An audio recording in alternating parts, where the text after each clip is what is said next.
নমস্কার, এখন দেখছেন জ্যোতির রান্নাঘর। দেখুন আমি কিছুটা আলু নিয়েছি, ছোট ছোট আলু। এগুলো আমি একটু ঝিরিঝিরি করে কেটে নিয়ে আসবো, তারপরে বলছি কী করতে চলেছি। দেখতে থাকুন, সঙ্গে থাকুন। দেখুন আমি একদম ঝিরিঝিরি করে কেটেছি, আমি বটিতেই কেটেছি। এতে এখন একটু নুন আর একটু হলুদ মাখিয়ে 10 মিনিটের জন্য রাখবো। একটু হলুদ আর নুন দেবো, দেখতে থাকুন। দেখুন এখানে সামান্য হলুদ দিয়ে দেবো, সামান্য একটু নুন দিয়ে দেবো। দেখুন এটা হাত দিয়ে ভালো করে মেখে,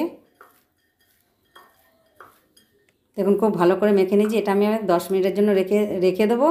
10 মিনিট পরে এটার কাজ করব। তার আগে এর মধ্যে যে আরও উপকরণ দেবো সেগুলো করব। গ্যাসে ফিরে যাই, চলুন।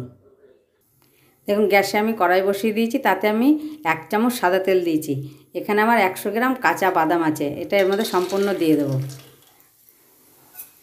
দিয়ে এটা একটু ভাজা ভাজা করব, তারপরে ফিরে আসছি। আঁচটা একেবারে কমিয়ে এটা ভাজতে হবে, নাহলে ওপরটা পুড়ে যাবে, ভেতরটা হবে না। এটা একটু যখন ফাটা ফাটা হবে আর চটপট চটপট করে আওয়াজ হবে, তখন জানতে হবে এটা হয়ে গেছে। এটা আমি এরকম করে রেখে নেড়েচেড়ে ভেজে নেব, ভেজে ফিরে আসছি। দেখুন এই পর্যায়ে দিয়ে দেবো 1 টিপ নুন। এখন ফাটা শুরু হয়েছে, এখন 1 টিপ নুন দিয়ে খুব ভালো করে নেড়েচেড়ে আর একটু ভাজবো। দেখুন আমার এগুলো হয়ে গেছে। আমি এবার তেল ঝরিয়ে এগুলো সম্পূর্ণ তুলে, দেখুন একটু ফাটা ফাটা মতন হয়েছে। এবার হয়ে গেছে, এটা বুঝতে হবে, সেই জন্য ফাটা হলেই দেখবেন হয়ে গেছে। এবার এগুলো তুলে তেল ঝরিয়ে, তো দেখুন 1 চামচ তেল দিয়েছি, তাতেও তেল রয়ে গেছে। বাদাম ভাজতে বিশেষ তেল লাগে না। তুলে নেবো এবার। দেখুন আমি দিয়ে দেবো এর মধ্যে 3টে শুকনো লঙ্কা।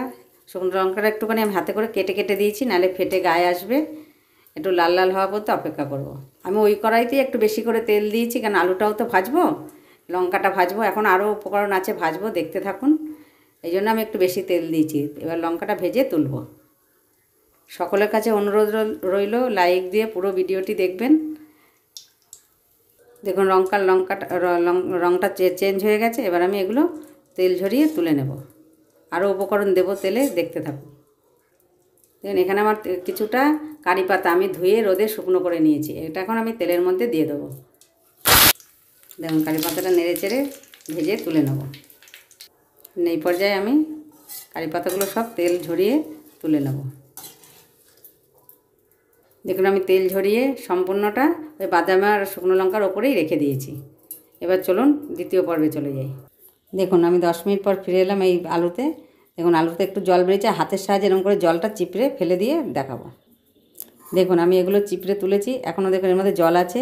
এইগুলো কড়াইতে দিই, তারপরে আবার আমি বাটিতে এগুলো হাতের সাহায্যে চিপড়ে চিপড়ে তুলে নেব। চলুন গ্যাসে ফিরে যাই। তো গ্যাসে ফিরে এলাম। দেখুন আস্তে আস্তে আমি এই তেল গরমই আছে, আলুগুলো দিয়ে দেবো।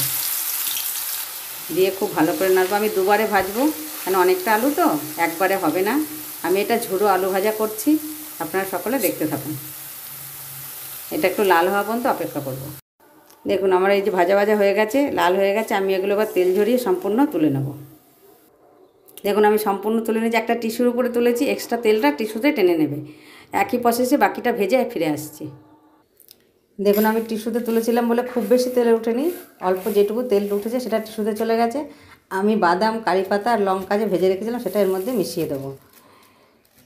এটা মিশিয়ে আপনারা এটা 15 দিন কাঁচের বয়মে করে রেখে দিতে পারবেন।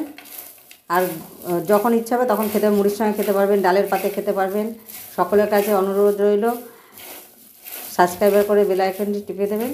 সকলে ভালো থাকবেন, সুস্থ থাকবেন। ধন্যবাদ। আর কীরকম লাগলো কমেন্ট বক্সে অবশ্যই জানাবেন।